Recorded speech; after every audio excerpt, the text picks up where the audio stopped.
Bem, graças a Deus por estarmos mais uma vez aqui para juntos nós estarmos meditando na Palavra de Deus. Eu cumprimento a todos que estão aqui presentes neste dia com a graça e com a paz do Senhor e Salvador Jesus Cristo.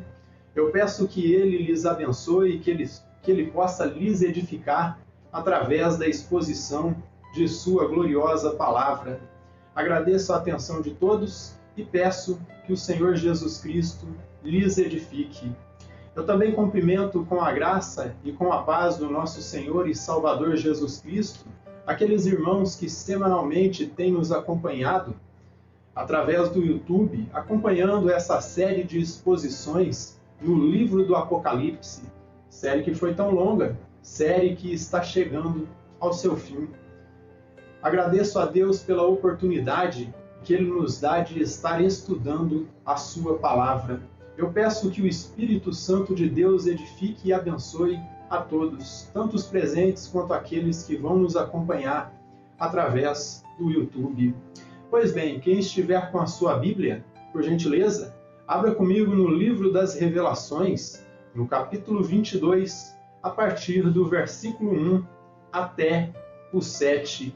Esta será a primeira sessão do capítulo 22 do livro das Revelações, o último capítulo deste livro tão glorioso e tão formoso. Então, quem estiver com a sua Bíblia, por gentileza, abra comigo no capítulo 22 do livro das Revelações, a partir do versículo 1 até o 7. E diz assim a palavra de Deus: Então me mostrou o rio da água da vida, brilhante como cristal, que sai do trono de Deus e do Cordeiro. No meio da sua praça, de uma e outra margem do rio, está a árvore da vida, que produz 12 frutos, dando o seu fruto de mês em mês, e as folhas da árvore são para a cura dos povos. Nunca mais haverá maldição. Nela estará o trono de Deus e do Cordeiro. Os seus servos o servirão. Contemplarão a sua face, e na sua fronte está o nome dele. Então já não haverá noite, nem precisam eles de luz de candeia, luz de lâmpada, nem da luz do sol, porque o Senhor Deus brilhará sobre eles, e reinarão pelos séculos dos séculos. Disse-me ainda: estas palavras são fiéis e verdadeiras. O Senhor, o Deus dos espíritos dos profetas, enviou o seu anjo para mostrar aos seus servos as coisas que em breve devem acontecer. Eis que venho sem demora. Bem-aventurado aquele que guarda as palavras da profecia deste livro. Amém? Lemos até aqui as Escrituras Sagradas. O apóstolo inicia essa sessão, meus irmãos, definindo que Deus o Pai e o Senhor e Salvador Jesus Cristo serão para sempre a fonte de cura, vida e bênção para todos os seus eleitos, para todo o seu povo. A doença mortal que nos infectava e dia após dia nos fazia definhar, nos afastando mais e mais do Criador, nos levando cada vez mais para longe dele.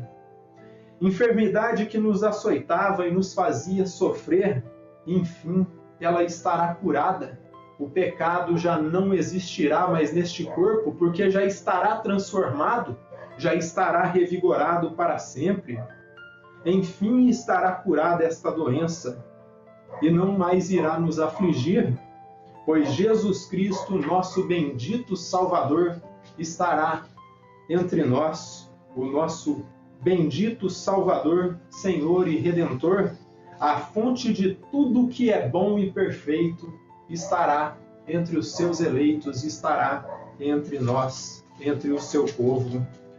O John Stott, ao refletir sobre esta presente passagem, ele declara o seguinte: através da igreja, os homens dessedentarão sua sede espiritual no reino de Deus e receberão sustento espiritual, adquirindo cura para as feridas do pecado.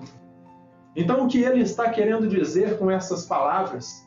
Que quando a Nova Jerusalém descer, quando a cidade de Deus se fundamentar aqui nesta terra, quando os eleitos estiverem transformados, a fonte de água da vida, a árvore da vida, estará aqui na terra e estará nos purificando a cada dia do pecado, e desta forma estaremos adquirindo, enfim, a cura plena e perfeita para o pecado. O pecado que fez o homem ser expulso do jardim do Éden, porém a graça que foi liberada na cruz do Calvário, através da morte do Senhor e Salvador Jesus Cristo, leva-nos de volta ao Éden eterno, ao paraíso de Deus, em novos céus e nova terra.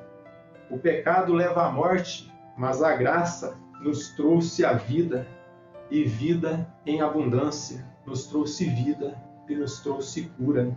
Veja o que ele diz aí nos versos de 1 a 3. Vamos repetir a leitura aqui dos versos 1 a 3.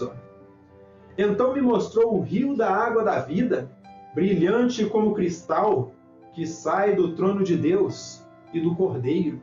Portanto, a fonte que flui deste rio aí, e a vida que brota na árvore da vida, provém do Criador, provém do Salvador Jesus Cristo. No versículo 2 é dito, no meio da sua praça, de uma e de outra margem do rio, está a árvore da vida, que produz 12 frutos, dando o seu fruto de mês em mês, e as folhas da árvore são para a cura dos povos. O fato de João mencionar que as folhas dessa árvore são para a cura dos povos, permita-me abrir uma notinha de rodapé aqui para vocês, para que vocês tenham um quadro claro do que ele está dizendo. Em hipótese alguma, ele está dizendo que em novos céus e em nova terra vai ter doença ali. Quando ele diz que as folhas dessa árvore são para a cura das nações ou para a cura dos povos, ele está querendo dizer que aquela cura que foi liberada na cruz do Calvário está, enfim, sendo aplicada sobre o seu povo. Uma cura que já foi operada, agora está sendo aplicada.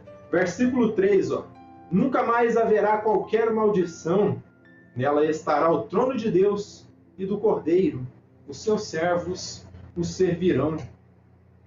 João relata que foi mostrado para ele ali 2 elementos da Escritura Sagrada que são de suma importância para cada um de nós, para nós como corpo de Cristo. O primeiro elemento que ele menciona aí, que foi mostrado para ele, é o rio da vida, que ele diz que é puro e perfeito, pois este rio é descrito como sendo claro como cristal.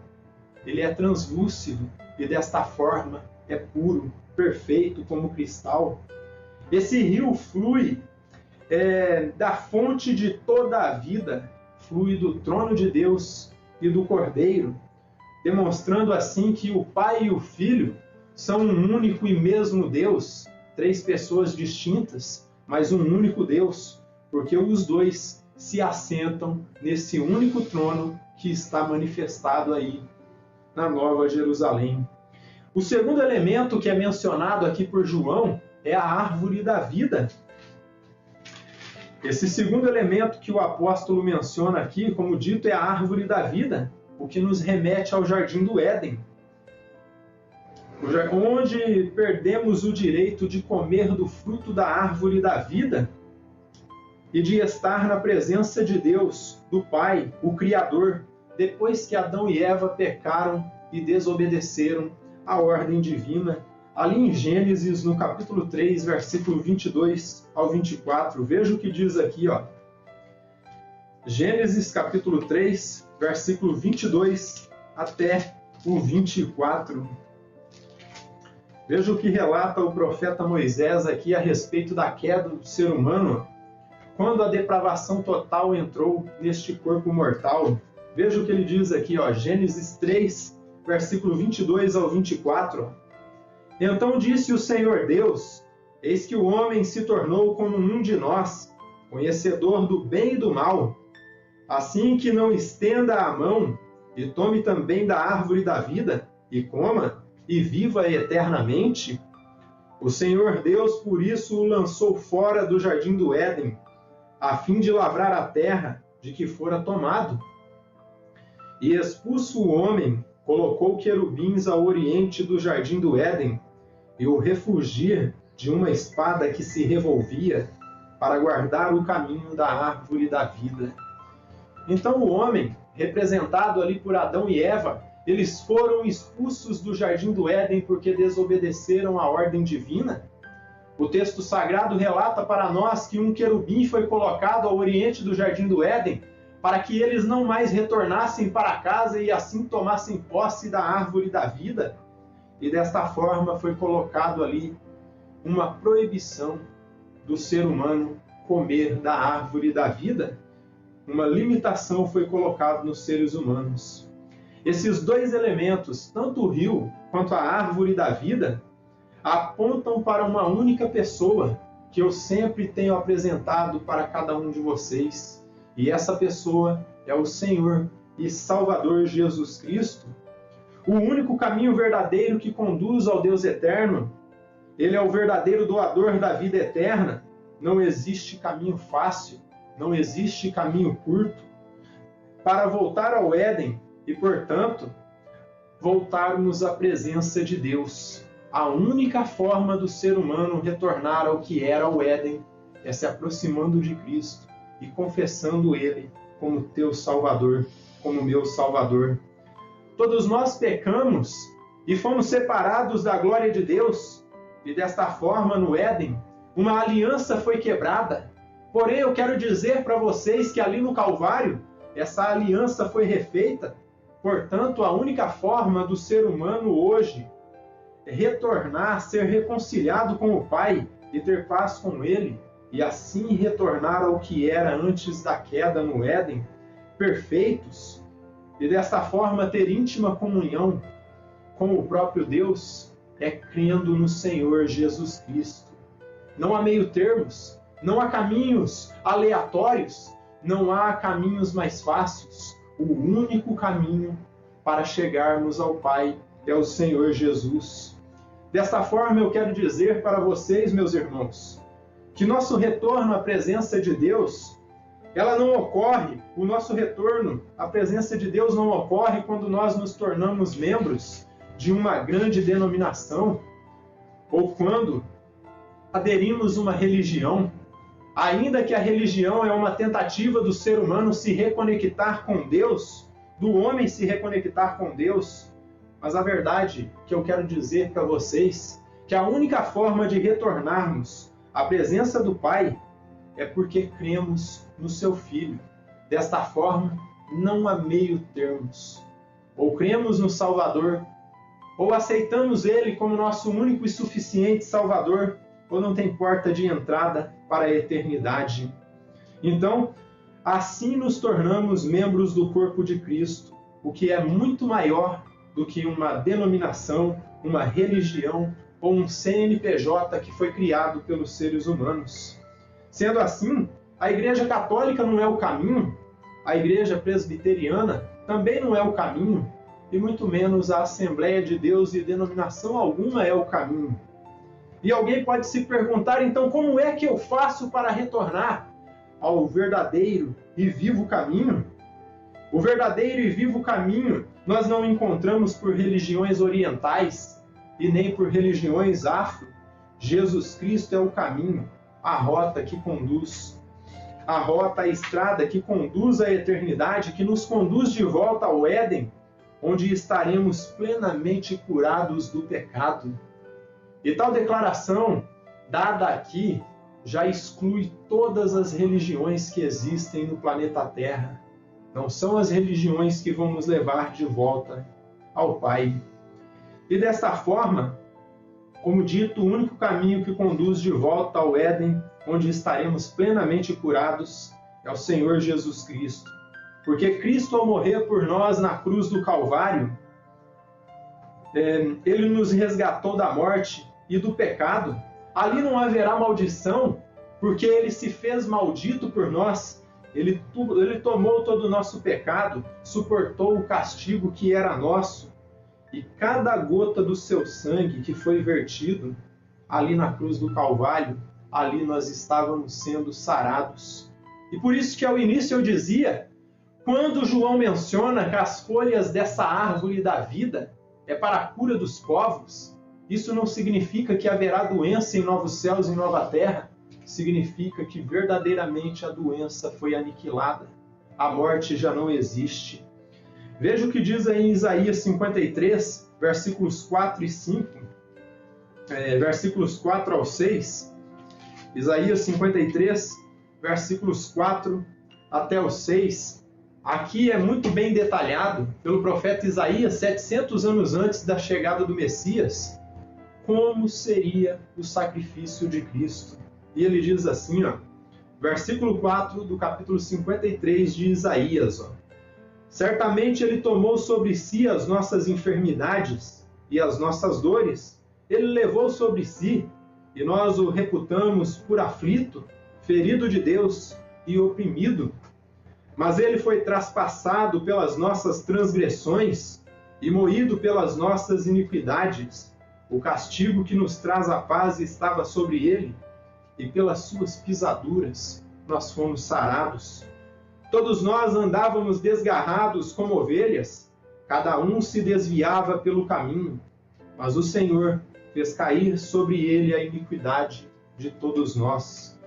Então, desta forma, é por isso que não haverá maldição na Nova Jerusalém, em novos céus e em nova terra, porque Cristo já tomou toda a maldição do pecado e carregou sobre si e aniquilou o pecado na cruz do Calvário. Então ali não haverá maldição, porque ele se fez maldito por nós, suportou o castigo que era nosso, e em cada gota do seu sangue precioso derramado ali na cruz do Calvário, nós éramos curados, nós estávamos sendo sarados. Através desse sacrifício, ele se revelou como o rio e como a árvore da vida, a fonte de vida eterna. Foi ali que ele se revelou como sendo o rio da vida e a árvore da vida. A fonte de vida eterna que foi enxertada em nós, porque nós somos filhos adotivos, nós éramos reputados aí como filhos da ira, e Deus, na sua infinita misericórdia, olhou para essa grande massa de pecadores e disse: eu vou escolher um povo, eu vou separar os meus de uma grande massa que está totalmente condenada ao inferno, ao lago de fogo. Ele simplesmente, não sabemos o porquê, quais foram os motivos que levou ele a fazer isso, ele retira alguns dessa sentença. Veja o que diz aí em João 3, versículo 15 e 16. E nós vamos notar que o evangelista João, o profeta e apóstolo João que escreve o livro do Apocalipse, aqui ele sintetiza que tudo que é relacionado à salvação e vida eterna, relacionado à cura dos povos que necessitam de salvação, está voltado para o Senhor e Salvador Jesus Cristo. Veja o que diz aqui, ó, para que todo o que nele crê tenha vida eterna, porque Deus amou ao mundo de tal maneira que deu o seu Filho unigênito, para que todo o que nele crê não pereça, mas tenha a vida eterna. E no versículo 36, ele deixa mais claro ainda que quem crê no Filho tem a vida eterna. Aquele que não crê no Filho já está condenado. Veja o que ele diz aqui, ó. Por isso, quem crê no Filho tem a vida eterna. O que todavia se mantém rebelde contra o Filho não verá a vida, mas sobre ele permanece a ira de Deus. Então, se o ser humano deseja, se sente atraído pela graça irresistível de Deus e deseja salvação e vida eterna, é necessário que ele entenda que só há um caminho, só há uma rota, e é o Senhor e Salvador Jesus Cristo.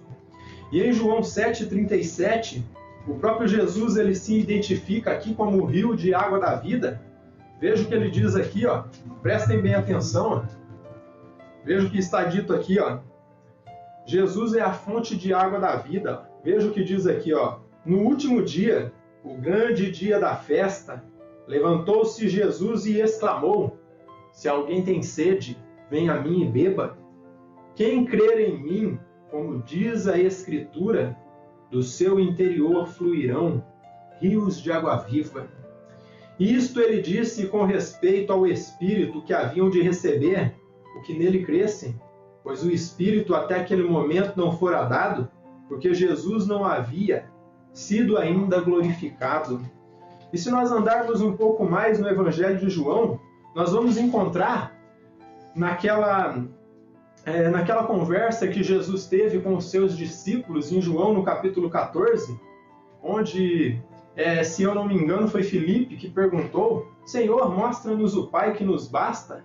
E Jesus disse, em João capítulo 14, versículo 6, eu sou o caminho, a verdade e a vida, e ninguém vem ao Pai senão por mim. Só que em Gálatas, no capítulo 3, e versículo 13 e 14, nós vamos encontrar o apóstolo Paulo, o maior teólogo e doutrinador do Novo Testamento, ele dizer o seguinte, que Jesus ele se fez maldito por cada um de nós ao entregar a sua vida. Veja o que diz aqui, Cristo nos resgatou da maldição da lei, fazendo-se ele próprio maldição em nosso lugar, porque está escrito: maldito todo aquele que for pendurado em madeiro, para que a bênção de Abraão chegasse aos gentios, em Jesus Cristo, a fim de que recebêssemos pela fé o Espírito prometido.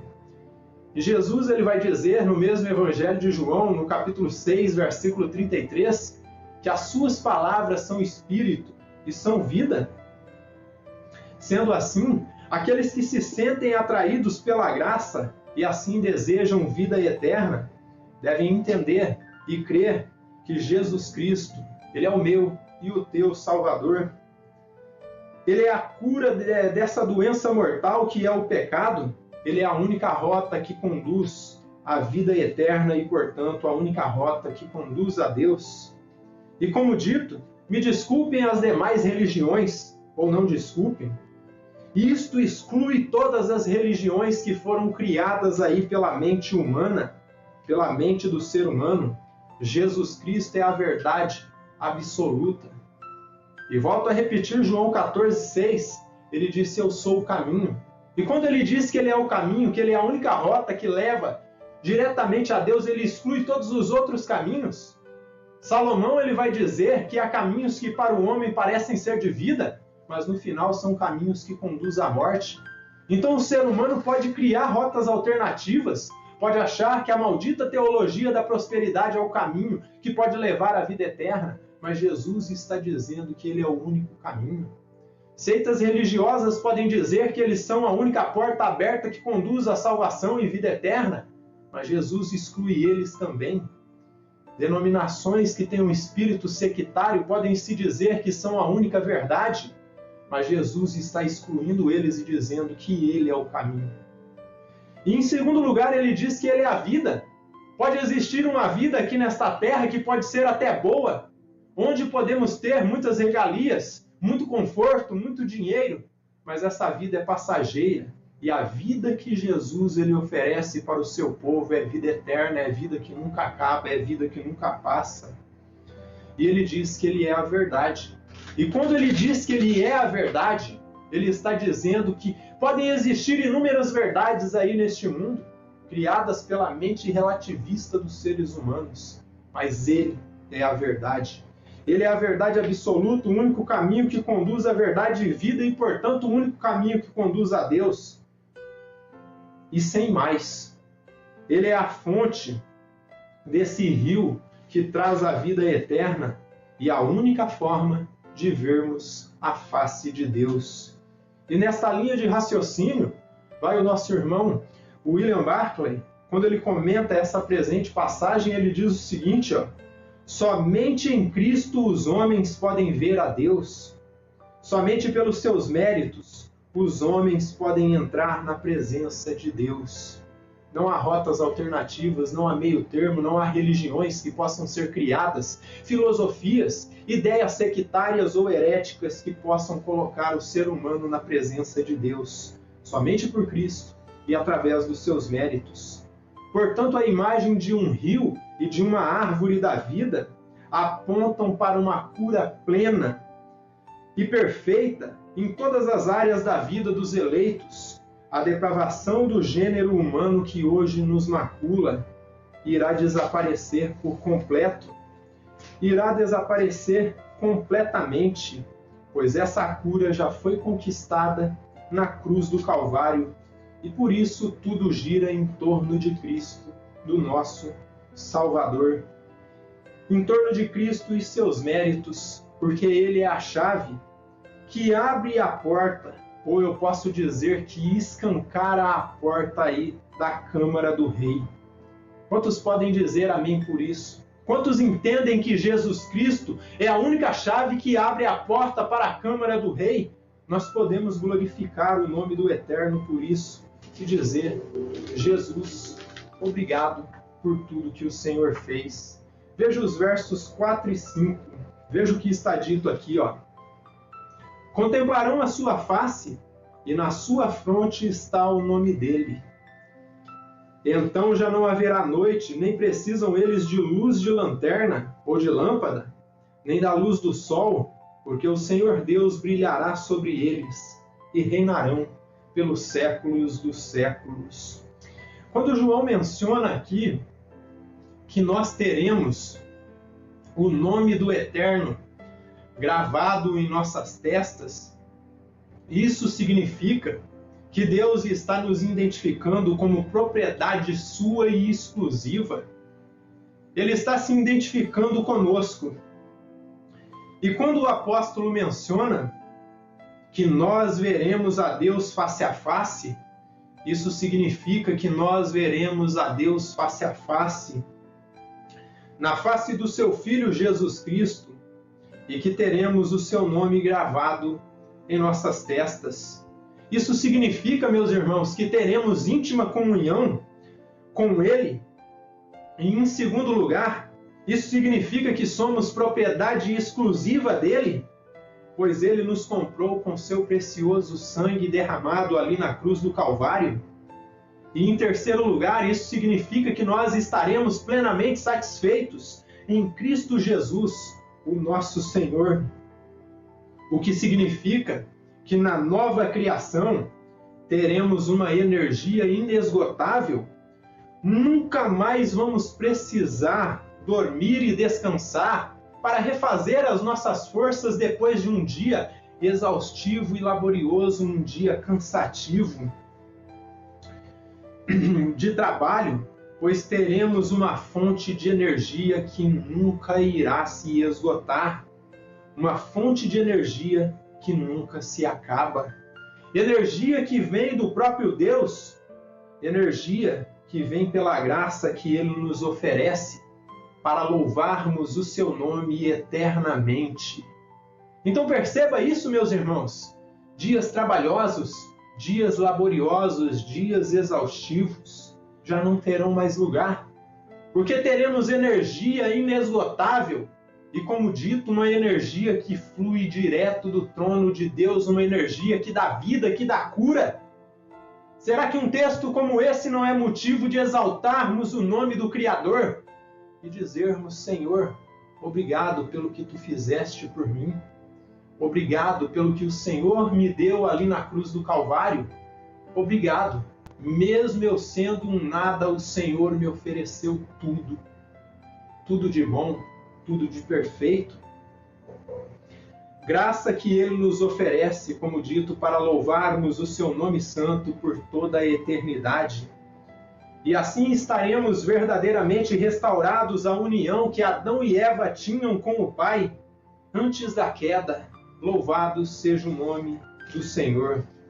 Já não necessitaremos de mais nada, meus irmãos, pois veremos a Deus face a face, como eu disse aí, na face de seu Filho Jesus Cristo, aquele que sempre e sempre será suficiente para nós. Não haverá necessidade de água, de alimento, de energias, de vestuário e de um lugar para morar.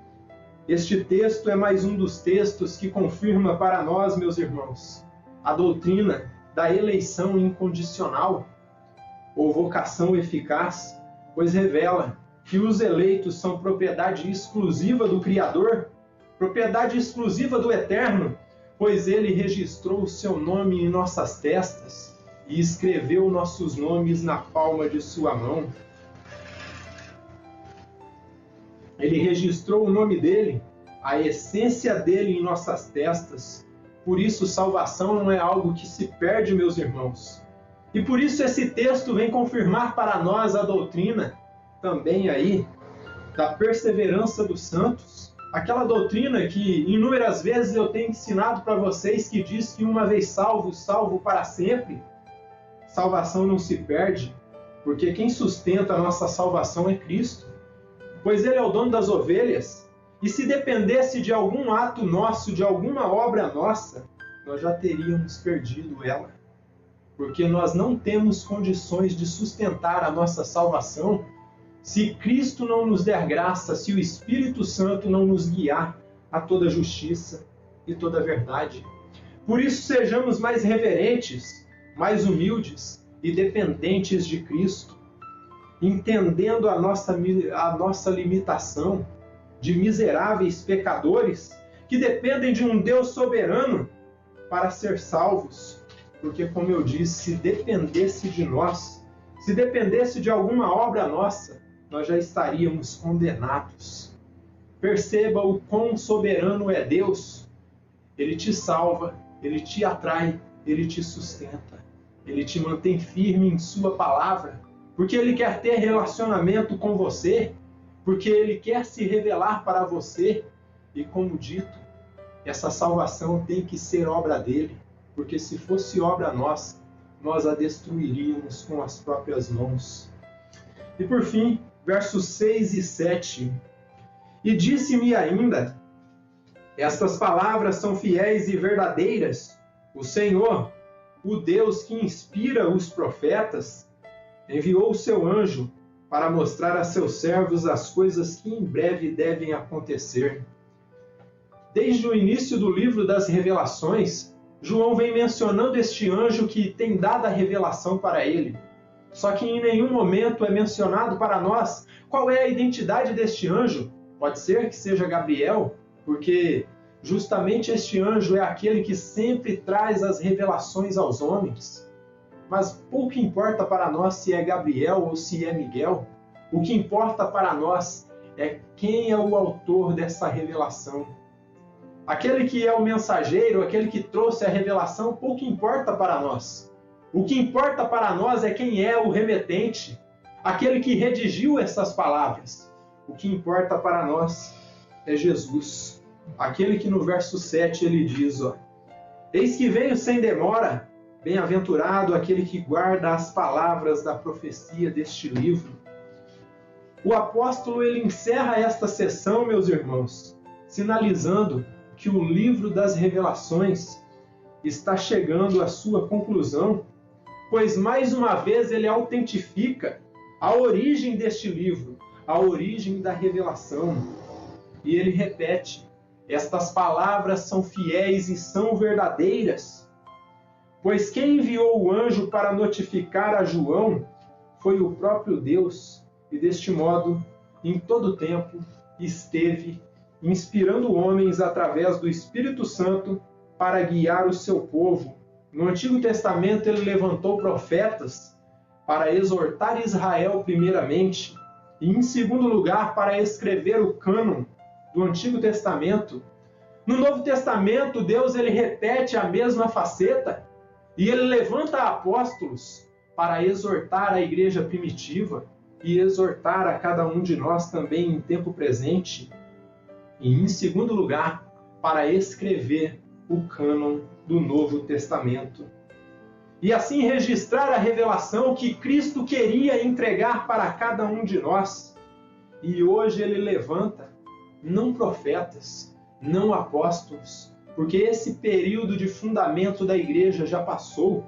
A igreja já está fundamentada no fundamento dos apóstolos e profetas, que é Jesus Cristo, a principal pedra da esquina, a pedra angular, a pedra que é a coluna desta igreja. Então hoje ele não levanta profetas e muito menos apóstolos. Hoje ele tem levantado presbíteros, tem levantado pregadores que ensinam e aplicam a palavra de Deus, o que Deus revelou nas Escrituras Sagradas. E por isso hoje nós não necessitamos de profetas, de apóstolos.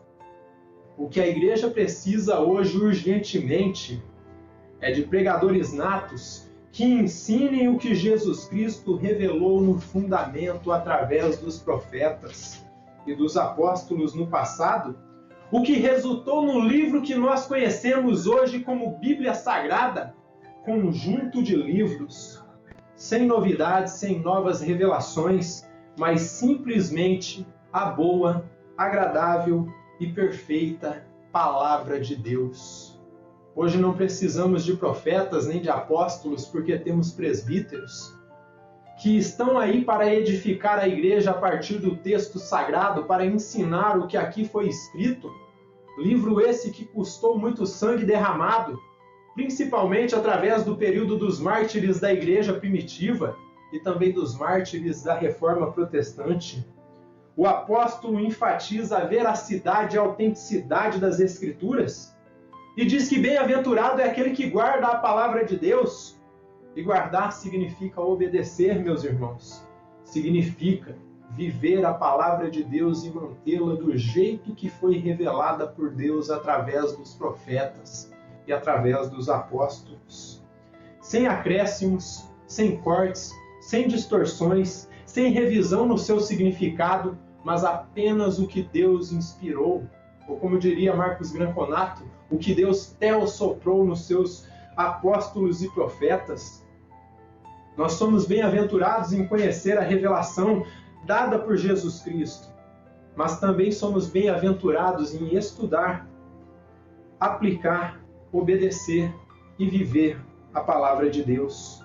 E somos mais bem-aventurados ainda quando vivemos e obedecemos e reverenciamos a palavra de Deus. E quando assim nos expressamos, revelamos que amamos o Senhor e Salvador Jesus Cristo. Porque ele disse aos seus discípulos na igreja primitiva que quem ama ele deve guardar a sua palavra, isto é, viver a sua palavra. Portanto, a questão é mais profunda, meus irmãos, do que um entendimento intelectual ou acadêmico, mas é uma atitude de negar a si mesmo, tomar a própria cruz, seguir a Cristo, mudar de direção, fazer a rotatória e voltar ao Éden, voltar aos braços do Pai. Veja o que disse Jesus aqui em João, no capítulo 14 e versículo 15. Veja o que está dito aqui, ó. Ele vai falar a respeito disso, que quem o ama guarda a sua palavra. Veja o que ele diz aqui, ó, João 14 e versículo 15, ó. Se me amais, guardareis os meus mandamentos. No 23 ele diz, ó, respondeu Jesus, se alguém me ama, guardará a minha palavra, e meu Pai o amará, e viremos para ele, e faremos nele morada. Então Jesus ele diz o seguinte, você me ama, você vai guardar a minha palavra. Se você me ama, você guarda a minha palavra. E o que vai acontecer? O Pai vai te amar. E o que vai acontecer na sequência depois que Deus expressar o seu amor para conosco? Ele e o Filho virão e farão morada em nós. E no capítulo 15, versículo 10, Jesus ele repete isto, ó. Se guardardes os meus mandamentos, permanecereis no meu amor, assim como também eu tenho guardado os mandamentos de meu Pai, e no seu amor permaneço. Você quer permanecer no amor de Deus, no amor do Filho? Você tem que guardar a palavra. E como dito em outras ocasiões, meus irmãos, obedecer e guardar a palavra de Deus trata-se de uma atitude de mudança no caráter e no estilo de nossas vidas, não meramente a repetição de ritos litúrgicos que, quando mal aplicados, se tornam mortos e sem vida. Não pense, meus irmãos, como eu dizia na semana passada, que a adoração é só quando estamos aí em cultos semanais junto com os nossos irmãos. A adoração começa no domingo e ela se difunde por toda a semana, porque a adoração é um modo de vida, não é uma situação em que apresentamos apenas ritos litúrgicos. Esta sessão termina com um alerta importantíssimo, meus irmãos. E esse alerta é dado pelo Senhor e Salvador Jesus Cristo. E não é um alerta novo. Em todo o Novo Testamento, em toda a revelação do Novo Testamento, Jesus ele vem revelando e vem falando que sua vinda é iminente a qualquer momento. Como uma mulher que está grávida de 9 meses e a qualquer momento a bolsa pode romper e o líquido amniótico que envolve o bebê pode vazar e a criança vir ao mundo. Como dito, por fim a criança nascer. O pai não sabe, a mãe não sabe a que momento essa criança vai nascer, mas a partir do dia que chegou aos 9 meses, ela sabe que esse nascimento é iminente, é a qualquer momento. O pai não sabe, muito menos a mãe, quando vai ser, mas eles já estão preparados. Eles já estão se preparando para receber aquela criança. Há casos que os pais muitas vezes já preparam o quarto que aquela criança vai habitar quando nascer, já compram suas roupinhas, já compram tudo aquilo que vai ser necessário para que aquela criança seja curada. Então eles já estão preparados, porque pode ser a qualquer momento. Por isso, meus irmãos, é bem-aventurado aquele que, como o pai e a mãe de um filho que está prestes a nascer, ele se prepara. É bem-aventurado, meus irmãos, aquele que se prepara para a vinda iminente do Senhor e Salvador Jesus Cristo. E quando eu repito isto, que a vinda de Cristo é iminente, eu quero dizer que pode ser a qualquer momento. A vinda do Senhor é iminente. E desta forma nós devemos guardar a palavra que está registrada nas páginas da Bíblia Sagrada. Guardar, como dito, significa internalizar a palavra, significa absorver o ensino da palavra de Deus, absorvê-lo, vivê-lo e aplicá-lo em nossas vidas. Não é simplesmente se rotular como crente, e muito menos se rotular como cristão reformado ou evangélico. Guardar a palavra fala de algo que é muito, mas muito profundo. Fala de um estilo de vida que se destaca e se desprende deste mundo corrompido com o pecado. Portanto, guardar a palavra fala de um estilo de vida, reflete um estilo de viver que reflete a luz e o caráter de Cristo. E eu pergunto a vocês, se Jesus voltasse hoje, você estaria preparado? Você estaria certo? Você estaria seguro? Se Jesus voltasse hoje, será que eu estaria seguro de estar vivendo da forma estabelecida por Deus em sua palavra? Devemos pensar, arrazoar e, como diriam os mais antigos, matutar sobre isso, porque isto é algo urgente. Paulo ele vai dizer algo aqui, e com isso eu concluo, Romanos 13, versículos 11 e 12, que a chegada de Cristo está mais próxima do que quando nós aceitamos a fé. Veja o que diz aqui, Romanos 13, versículos 11 e 12. E digo isto a vós outros, que conheceis o tempo, já é a hora de vos despertardes do sono, porque nossa salvação está agora mais perto do que quando no princípio cremos. Vai a alta noite e vem chegando o dia. Deixemos, pois, as obras das trevas e revistamo-nos das armas da luz. Então reflita sobre isso. Reflita mais uma vez sobre o modo de vida que você leva. Porque, como dito, vida cristã, guardar a palavra, não é simplesmente se rotular aí como cristão reformado.